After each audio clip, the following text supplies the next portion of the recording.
Greetings, everybody. Welcome to Change Your Mind. I am Baba Makanjuola of PowerOfOri.com, always known as Ori. It's time to get holistic here, and let's talk about some good stuff in order to see how we can actually change our minds and improve our experiences in life. It all starts right here, y'all, in the mind, and that's what we're going to dive into today. So, again, subscribe to the page here, go to the website, Power of Ori, subscribe there, PowerOfOri.com. Click the bell. We're going to be uploading a lot of material on y'all, so please be in the know, stay in the loop. Let's get it going. Change your mind. Change your mind to shift the paradigm through reflective Ori work. That's what we're all about over here at the Power of Ori and Ori. We are all about how we can shift our reality through the most powerful tool that we have at our disposal 24 hours a day. And that is your mind, period. Let's jump right in. I'm not going to give this whole big old beginning speech about it. We're just going to jump right in. Let's go. Ready or not? So I'm going to be asking a few series of questions before I get to the meat of this. But if you want to truly do this work with me, please do it. You're getting a free lesson here. Utilize it. All right. So write these questions down and ask yourself these questions as we go. But we'll get into the meat towards the end. Let's do this beginning work. So the first question is your mind wired based upon societal or spiritual understanding? What that means is, are you really functioning off of what you've learned in your household, in your immediate neighborhood environment, the schooling that you have been taking part in, the societal norms, the rules that society has said, this is what you should do. This is how you should behave. This is your career path. This is the type of spouse you should be with. This is how you raise your children. Like, are you functioning off of the societal ways or spiritual ways? Now, spiritual ways usually, unfortunately, in this day and time, don't coincide with societal ways. Spiritual and societal are two different monsters in this world that we live in. So ask yourself that. How are you actually wired? How does your mind work, function, think, process things on a daily basis for you? Are you functioning based upon society, normalities, or abnormalities, or the wisdom of spirituality? And that's whatever spirituality practice that you partake in. All right? Just think about that. Just go home after this thing goes off, write down how you get down. Write it down. How are you parenting? How are you showing up as a spouse? How are you showing up as a career person or a business person or whatever it is you're doing financially? How are you showing up in your health even? How are you showing up in these things? And then if you have a spiritual practice, get the back, if you don't have the background, get the background of how they teach based upon that practice and compare the two and see where you lie.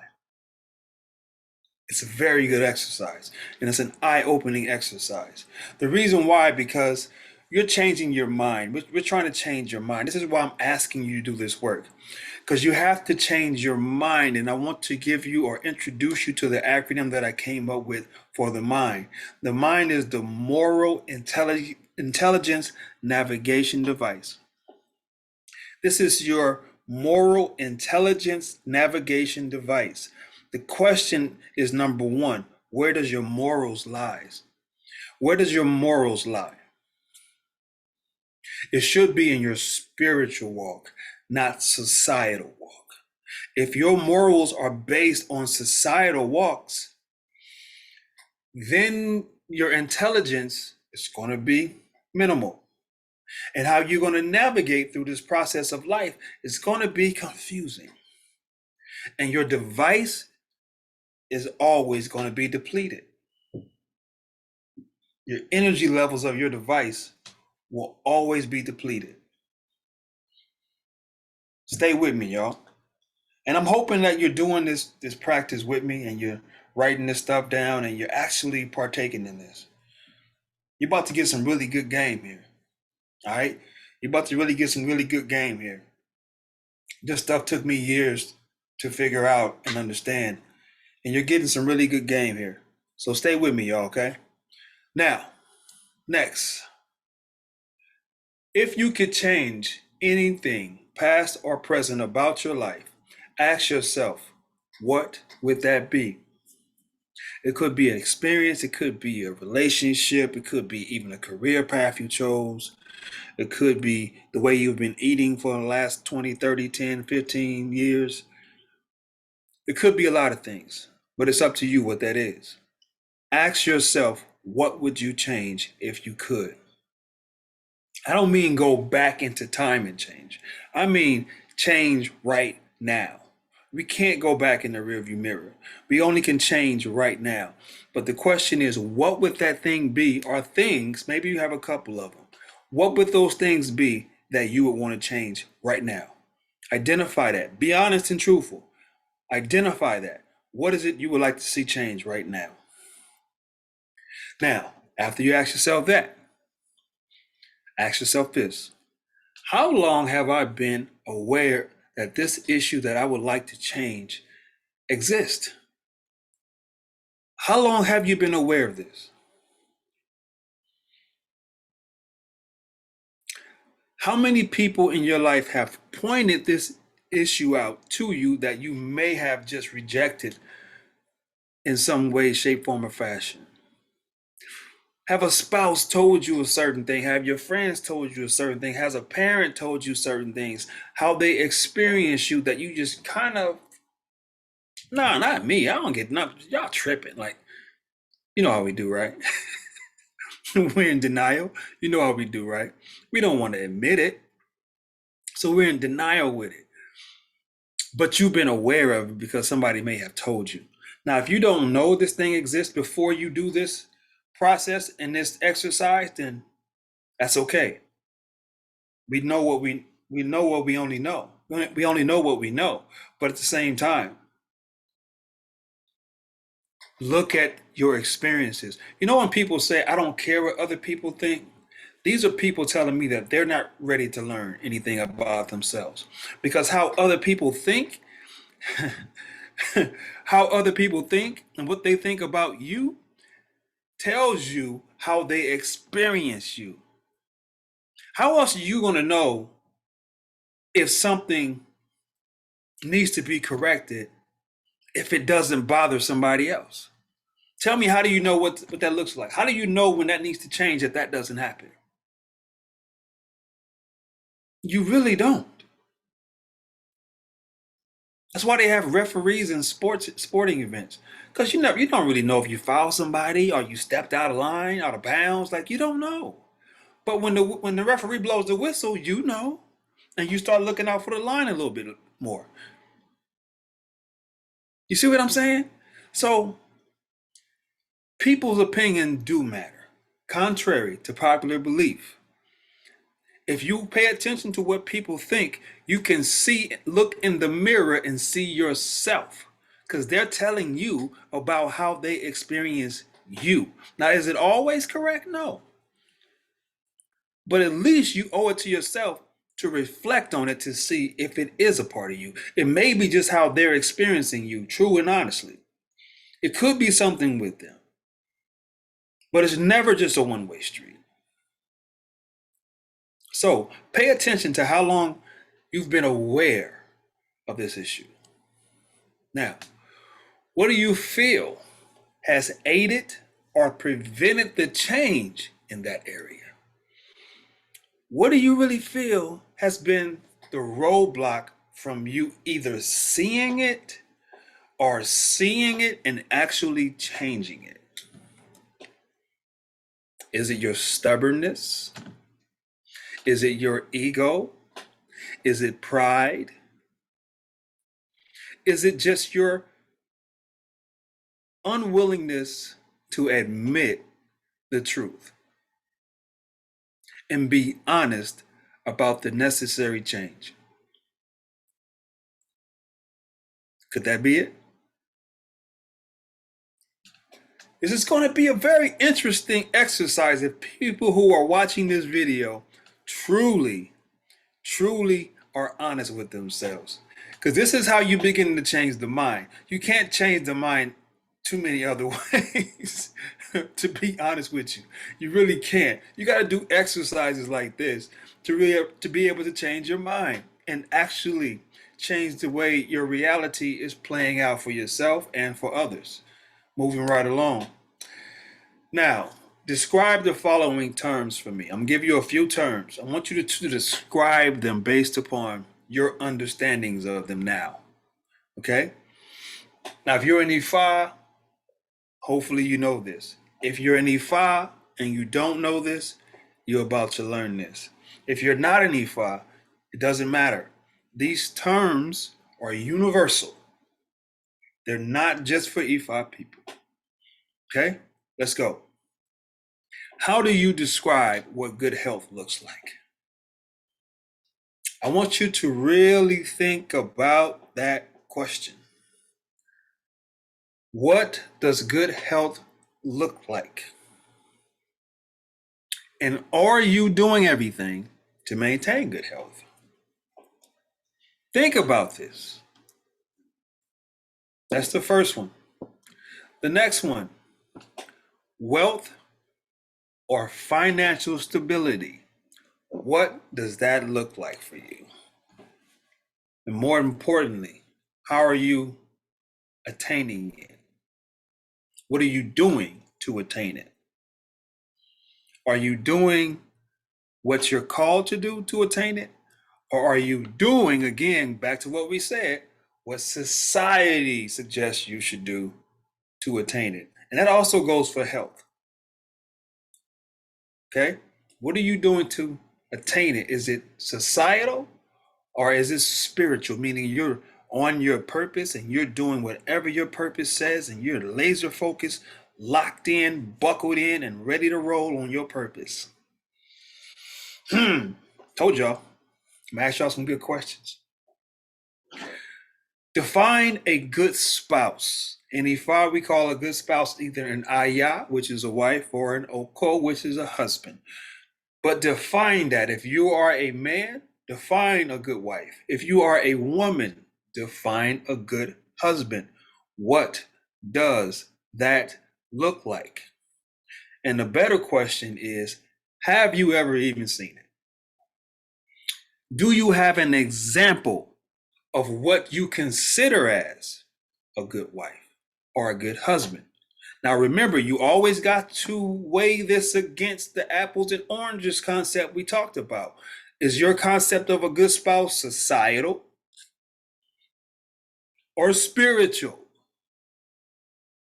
Because you can't blend the two. They don't go together. Societal or spiritual? Which one do you lean towards the most when it comes to having or even being? Because more than having one, you got to be one. And you'll learn more about that in my free presentation called Love and Happiness Beyond the Rings. We're going to be doing that one July 31st. So if you want to attend that one for free, go over to powerofaread.com on the event page and register for that one. It's free, y'all. So please join it while you can. All right, it's free. Go over there and join that one. Powerofaread.com. It's going to be a live presentation on love and happiness beyond the rings. We're going to go beyond the ceremony and all of that stuff and see what Ifa talks about when we talk about having a good spouse. More importantly, how to be a good spouse. Okay? Now, continuing on with the presentation, what does it look like for you? How do you define the concept of having great children? How do you define that? What does having great children look like? And when we talk about children, particularly, yes, we're talking about our biological, our foster, step, whatever we're responsible for as minors. Yes, those are children.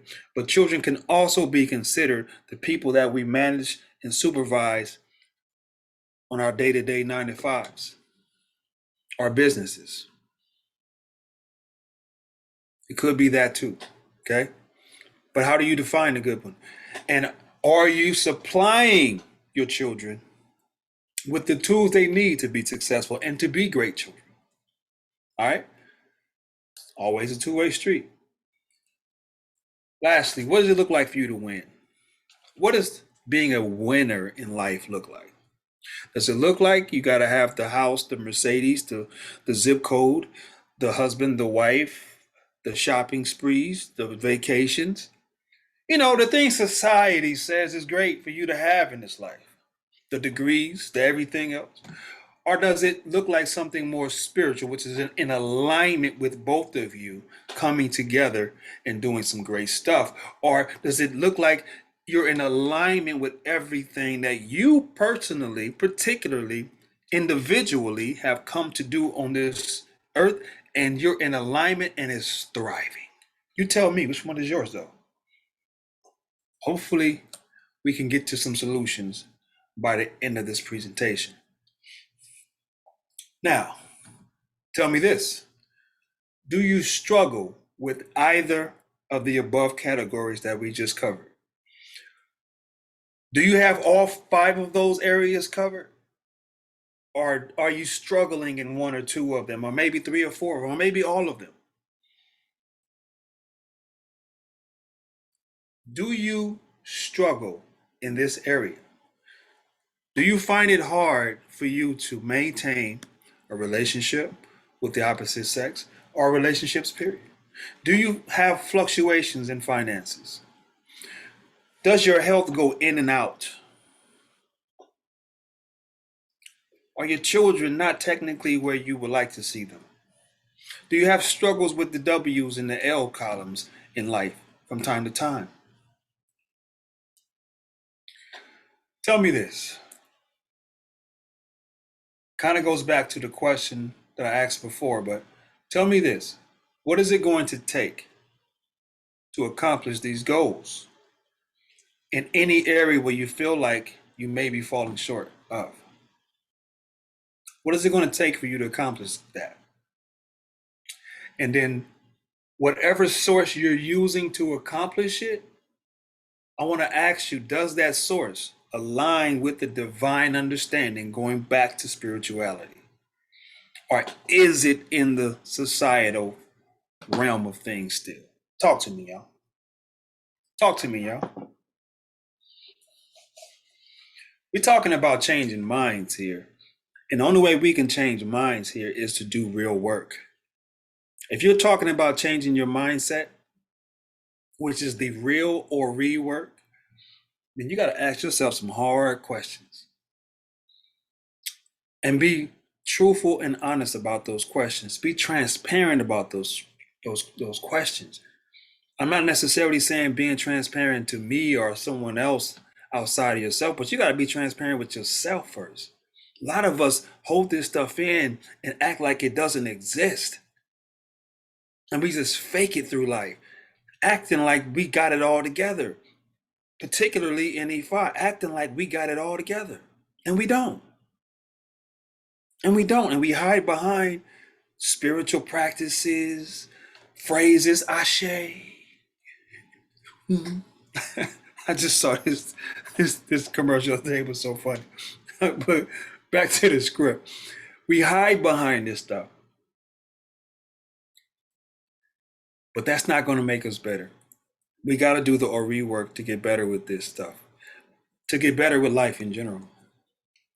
Now, do you believe the divine wants you to have all of the above? Do you truly believe the divine wants you to have good health, an awesome spouse, and wants you to be a great spouse, wants you to have financial blessings, wants you to have great children, and wants you to win, win, win, as DJ Khaled said?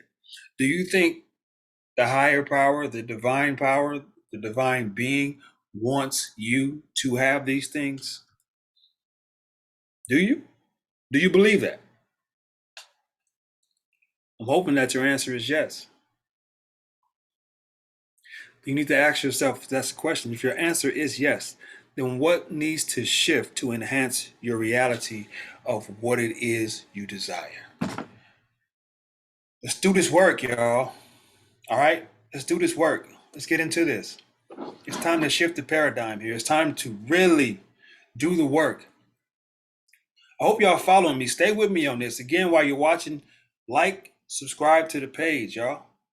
I mean, I'm giving y'all some free stuff here. Like, can I at least get some likes up? Let's get the likes up on this page. I want to see this page grow.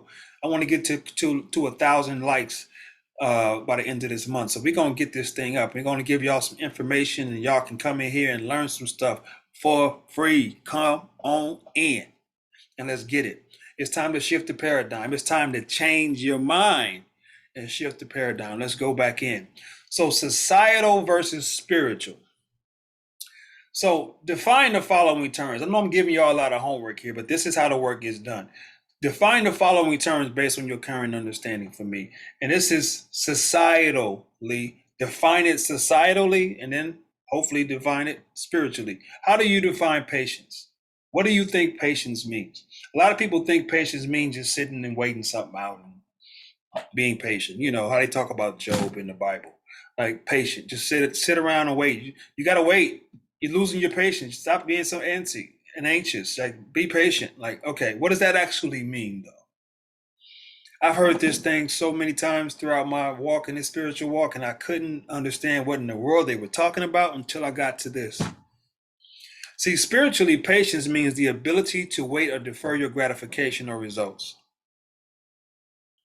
It means for you to have the ability to wait or defer your gratification or results that you desire.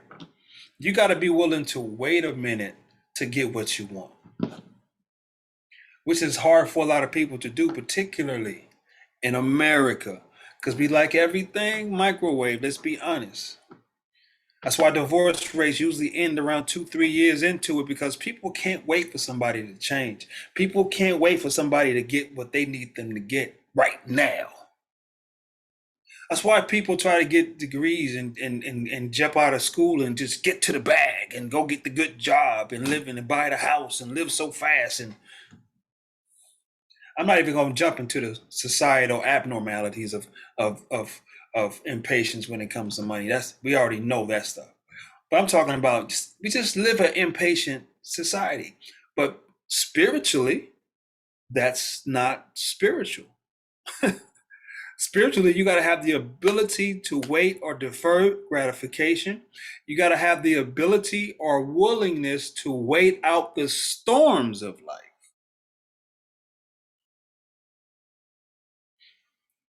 So when those things are getting shaken up that you say you wanted in the previous slides, when those things get rocky, those are the storms.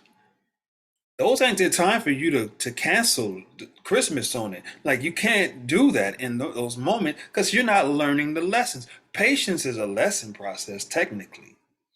And it's spirituality testing your patience. You have to be willing to endure the storm. That's what true patience is. And the rewards of everything you said you wanted in those previous 5 categories, you can only get to the win-win-wins if you're patient. Now, this is a kicker right here for a lot of people. It also says patience is the ability to suffer pain or irritation without complaints or protest. You got to be willing to be humble when patience shows up. You can't be talking mess. You can't be acting out. You can't screaming bloody murder, ouch. You can't be doing those things. You kind of got to that's the time for you to go within yourself and figure out what it is you need to learn. The antidote to enduring patience and speeding up the process, per se, of patience is getting the lesson. That's the antidote and the turbo button on patience. is the lesson. Because when the suffering and the irritation comes, it's letting you know there's a dis-ease happening within whatever area it is, be it finances, be it relationships, be it health, especially, be it with children, or be it with your W's. You're only having to be patient because something is letting you know it needs to be healed. It's sick. It's in the way. It's going to be bigger if we don't deal with it now. And we have to let it heal patiently, organically, holistically. That's patience. So again, we're still taking a survey, societal versus spiritual. So ask yourself, are you patient when it comes to your health? When it comes to your wealth, when it comes to a spouse, when it comes to your children, or when it comes to you winning?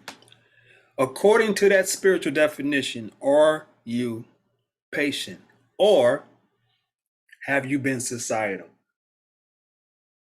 while trying to practice spirituality?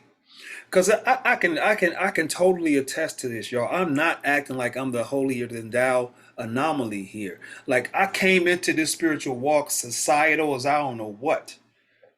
I didn't know what that was. I didn't know how to separate. I didn't even know there was a separation. I thought I was just acting and doing the right things, but lo and behold, I wasn't. And I think a lot of us who are walking this spiritual path, particularly in America, and it's a lot of people on the continent that I've endured over the few years that are impatient and still walking societal desperation norms.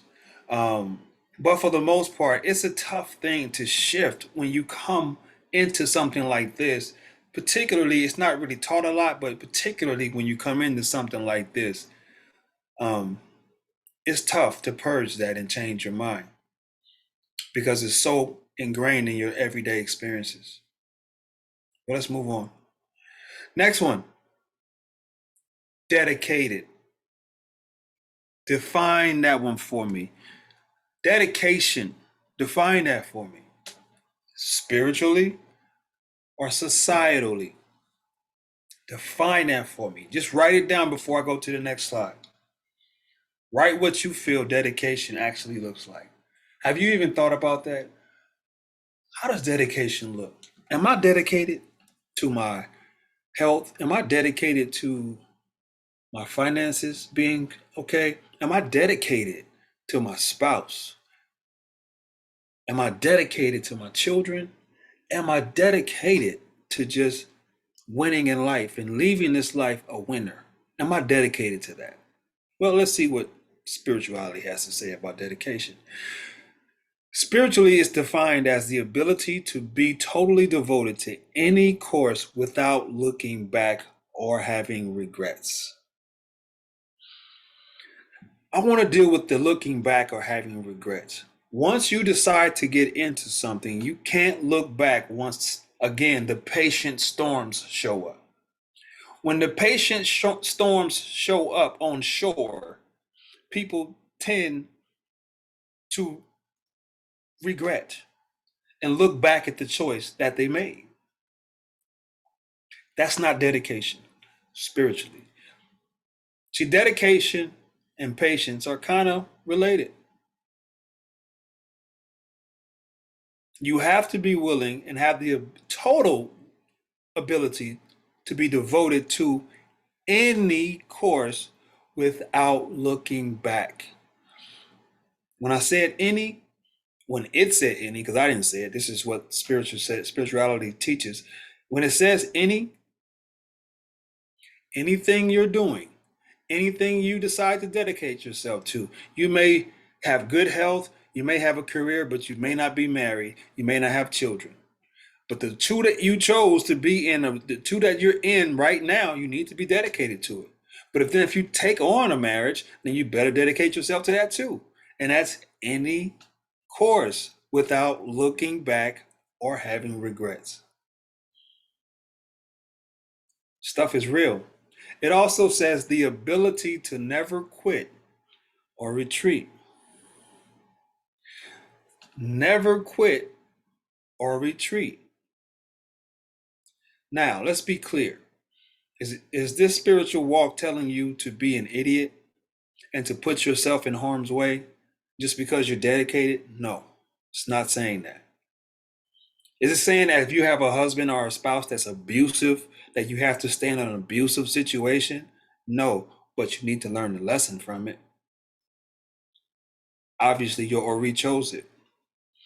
Learn the lesson. Because if you don't learn the lesson, your dedication could be that. Dedicate yourself to learning the lesson. If that's your scenario, learn the lesson so that you don't have to repeat this again. It says dedication to anything. Anything. Look, the ability to be totally devoted to any course without looking back. Learn the lesson. Next, are you dedicated to achieving the health you desire in life? Are you dedicated to it? We can't talk about we want to be healthy and our diets suck. We can't talk about we want to be healthy and being dedicated to it if we allow stressful, unnecessary scenarios to plague our lives. We can't talk about that. That's not dedication. Dedication is, first of all, figuring out what that looks like to be healthy in every area, and then proceeding with that course after you're clear. That way you can dedicate to it. Are you dedicated to wealth in life? And I'm not talking about dedicated to where you work yourself to the bone and you have no time for self, you're stressing yourself out. That's basically leading you back to unhealthy living. So your purpose will never work you like that. Because it won't technically be such a job. It will be something you want to do. But you still can do it too much. But at the same time, it'll feel different. Are you dedicated to your spouse or to being a great spouse? And that takes figuring out what Deify has to say about what a good spouse and being a good spouse is. Again, you need to plug in to Love and Happiness Beyond the Rings, happening July 31st. Go get your free tickets at powerofaread.com. Are you dedicated to children being the best that they can be? Are you giving them? Are you dedicated to giving them what they need to be successful and great in this life? Or are you dedicated to the victories of life? Come on, y'all. This stuff is a lot more work than it seems like. I know, I hear you, I can see, I know you didn't sign up for this. I get it. I totally get it. That's what I said too. But once I got into it, I had to bite the bullet and let the shift happen. I want to see what's on the other side, me personally. I want to see on what's on the other side of what I've seen so far. I've seen that over there. I don't need to see that anymore. I need to see what's on the other side. And the only way to get to the other side is to make these shifts, is to get this understanding. Last one, please describe humility. In other words, what does it look like to be humble? Describe what humility looks like to you. What does a humble action, person, being, what does that look like to you? Societally or spiritually? Where you at? As Rakim said, it ain't where you're from, it's where you're at. Think about this. What does spirituality have to say about this? It defines humility as the ability or willingness to form a moderate opinion of one's self-worth. This society right now is functioning completely societally. It has no concept of lowering the value or the moderate opinion of their own selves. Everything is about what they want and what they feel. And if you don't agree with what they want or feel, they have the right to act out like a little spoiled brat in the sandbox and cancel everything you ever touched. It is an amazing society that we live in. But that has nothing to do with spirituality. Not a drop.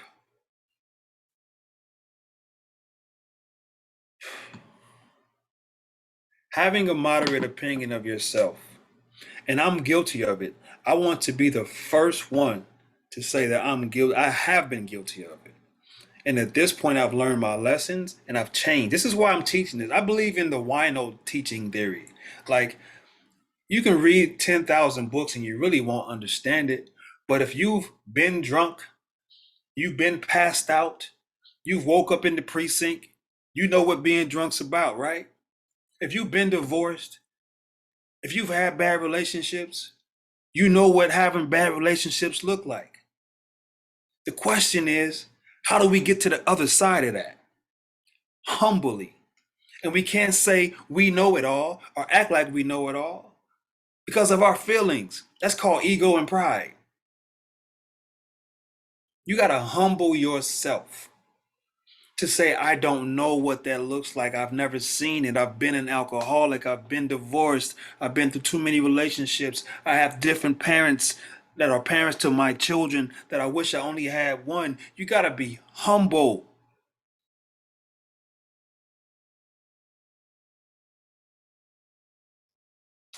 And have a moderate opinion of your self-worth. Because if you knew it all and you had it all, huh, if you knew it all, would there be a purpose of you practicing spirituality? Be honest. I don't think so. Humility also says that are you willing to humbly approach health, wealth, spouse, children, or victory? That means humbly approaching each of these areas to where you remove yourself out of the equation technically. When I say remove yourself, I don't mean technically just throw you to the side. I mean your pride, your ego, what you think this is, what you've learned and how you lived and where you came from, how you grew up. All of that don't matter. Humility has nothing to do with that. Humility is the ability to admit I have no idea. Please teach me better. I want to learn better. Even when there's a crowd watching, you're in front of a crowd and somebody embarrasses you beyond beyond belief, and you still humbly sit there and say, I'm sorry, I didn't know any better, but I'm willing to learn better. That's humility. And that goes for any scenario we talked about, y'all. Any scenario. I'm hoping that this has helped you. I'm hoping that this spiritual proverb that I'm about to share with you helps you even more. I told y'all I don't just talk, I speak this stuff based upon my studies and my understanding of those studies. So, humbly, I pray that you accept everything that I'm sharing with you today. There's an African proverb in my favorite Odu of all, Ogbe Ogunda. It says, what has been deeply rooted in one's mind is solely responsible for one's condition in life. If you have been used to, I'll put it this way. If you have been in a relationship after relationship, tell me, where did you see that? Because a person that has only seen one relationship in their household, technically their mother and father, has been married throughout their life. Despite the rockiness of how great it has been, they've seen them work it out. Them becoming an adult is not going to look like they're going to be more acceptable to multiple relationships, having multiple partners, then having multiple parents and doing the whole co-parenting thing so willingly. At least it shouldn't. I know we live in a society where people are not humble. They do it how they want to do it. That's not a beneficial thing. Whatever is deep rooted in your mind is where your problems will lie. What this Odu is saying is that you can't fix the leaves of the tree without examining the roots of it first. There's something in the roots that's causing the tree not to grow, the leaves not to bloom. So whatever that is for you, get into your roots of where it came from. That's why I asked you all those questions in the previous slides. I was leading to this. Get to those roots, do that work, and your answers will follow. Ogbe Ogunda also says, what has been deeply rooted in your mind relating to health, relating to wealth, relating to spouse, relating to children, or victory. But what has been deeply rooted in there is where your victory lies. When you face that opponent in life, you can't get to the next phase of the game of life without passing through that opponent. When you figure out what that thing is in your roots, that is your opponent in life. Fix it. And you can't get to the next phase of this series of life without doing it. Get the victories. Your victories will come by conquering those things. I'm telling you from experience. I'm telling you from what I'm going through right now. I'm telling you for what I've been through in life. I'm telling you from my experience in Ifa. These are the things that I've seen.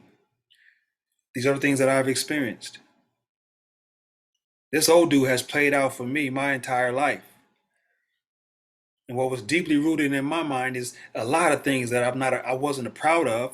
I'm okay with now. I've seen a lot of things that was deeply rooted in my mind. Where I saw, my household, my mother had 3 different fathers for her children. I had a stepfather that had about 8 different mothers for his children. I had 2. I just knew that I didn't want to do what they did, but it was already too late that I had 2, and I wanted to do something different after my second one was born. And I shifted that, and I didn't have any more.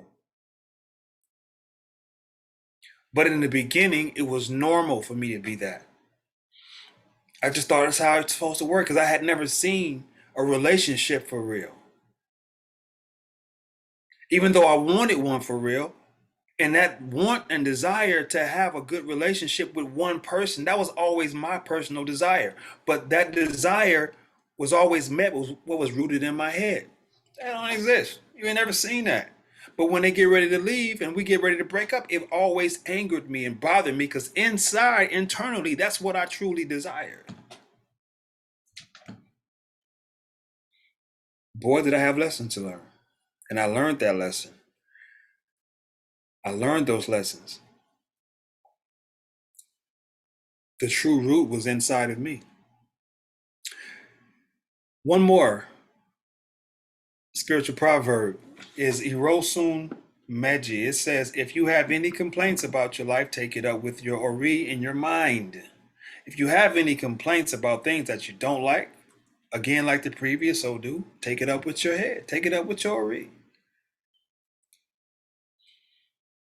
Do y'all see why I asked you all those questions in the beginning? Irosun Meji also says we can't point fingers at relationships, parents, or living conditions, past or present, as the cause of our condition. We can't point the finger at other things, at other people. You can't get a divorce and act like it was somebody else's fault. You got divorced. You chose them. You didn't attract them. You chose them. You chose them to learn the lesson from. The question is, did you learn the lesson? Your parents were chosen for you to teach you something. There's something that each of your parents have that you need in this life. Did you find that out yet? I don't care if your relationship with your parents is rocky, non-existent, or it is great and awesome. Either way, figure out why you came through them. That's what's deeply rooted in your mind.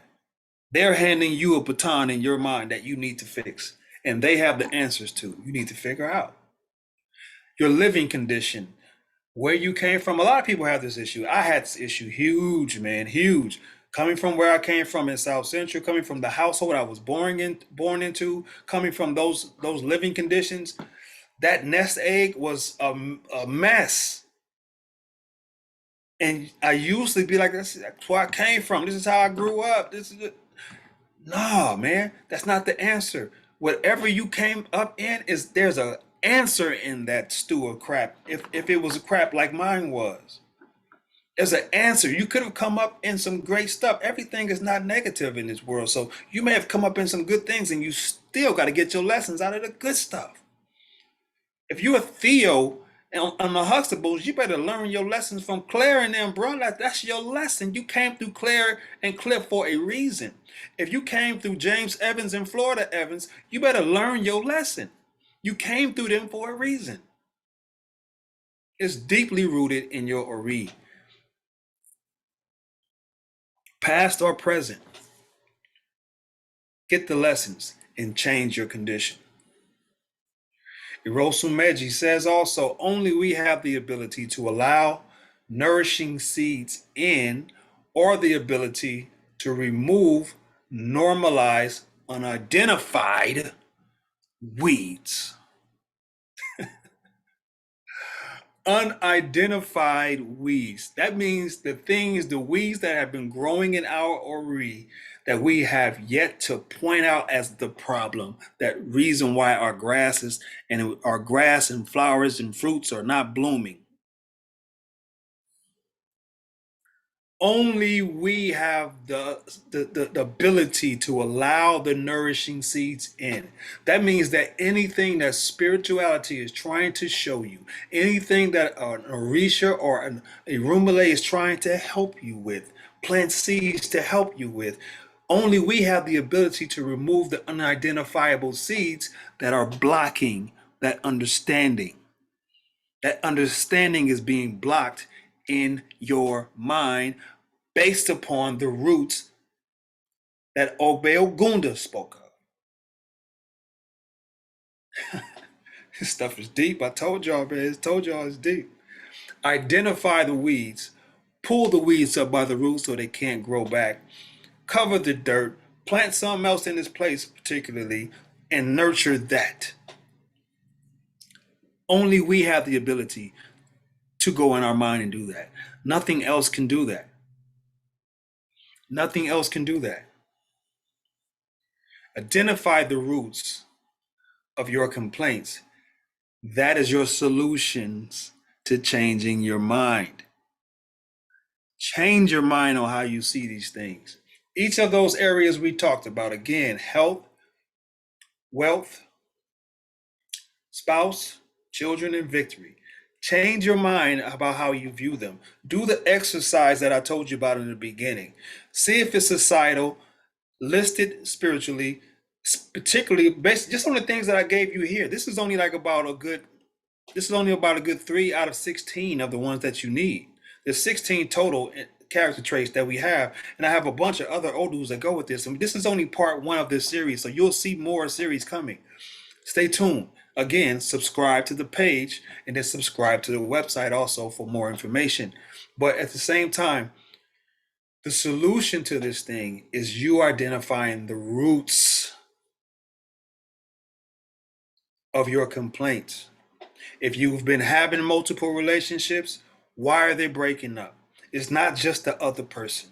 Why are they breaking up? There is no law of attraction. There's only law of choices. What inside of you chose that person that you're not choosing, the weeds you're not choosing to identify?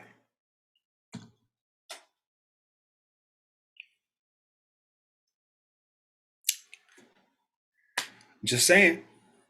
That goes for any category you want to choose. If you're sick right now, this is a big one for me. Because a lot of us tend to think that, we're told that we inherit these diseases, particularly, people of African descent.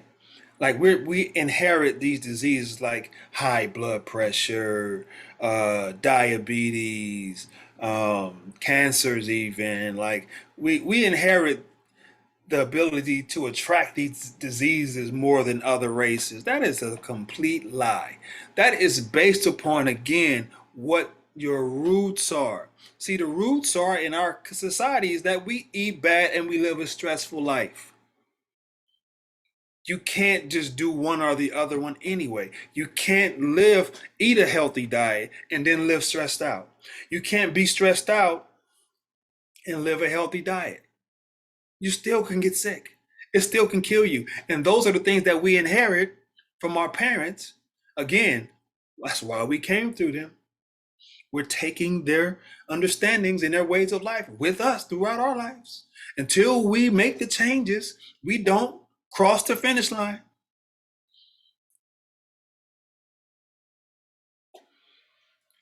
Identify your roots, y'all. Come up with those solutions to pull up those weeds. Identify those weeds. Get rid of those weeds. And you will begin to see the clouds recede. Identify those weeds, and you will begin to see the clouds recede. I know, I do this rhyming thing, right? Solutions again. Landscape, not garden. See, gardeners maintain what landscapers create. I need you to landscape your Ori. I don't need you to garden it. I don't need you to maintain what's already there. We need to pull up some weeds, turn over some dirt, lay some concrete, just come up with some new blueprints of how this is supposed to look and make those changes. And then you can bring gardening back to the life and maintain that. But you got to make the changes, y'all. That's all we're saying here is make the changes. Identify the things that don't work, turn over the dirt, remove those chairs that are rotten and rusted, landscape it, lay some concrete, put some new trees in here, make a pool if you want. Do what you want to do. It's your backyard, it's your Ori. But make it to where it is beneficial to you and others around you. Because again, like I said, contrary to popular belief, other people's opinions matter because they are just showing you who you are. The question is, how is your eulogy going to look when their opinion matters the most? Because they're going to be the one talking about you, not you talking about you. Take that one to grow on.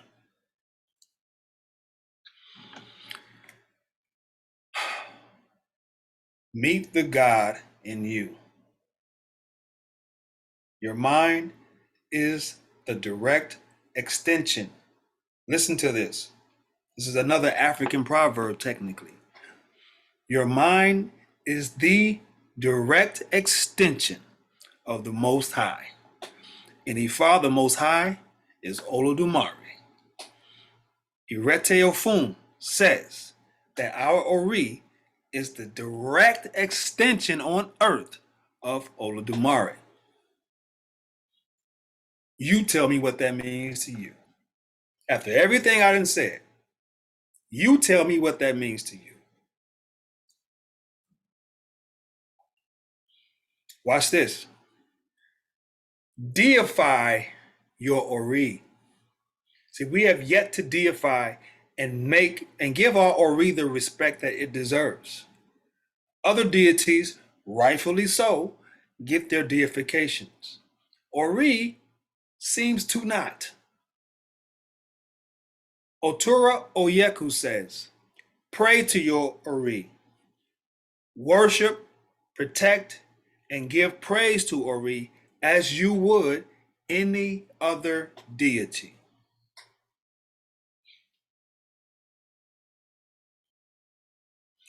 That's Otura Oyeku. Do your research on that.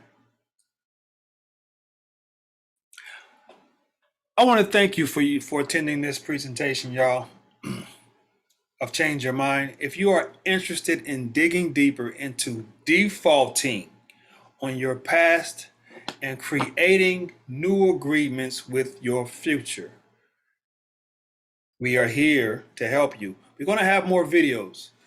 We have classes, we have memberships on our Power of Ori website. You can get coaching on a monthly basis. You can attend different classes like O'Shea 5. O'Shea 5 is one of the main things that people, I think, kind of take for granted. But this thing is definitely, O'Shea 5 is definitely there to help you to stay in contact and direct connect with, from your Ori, like we said, to the higher power on a daily or every 5 days basis.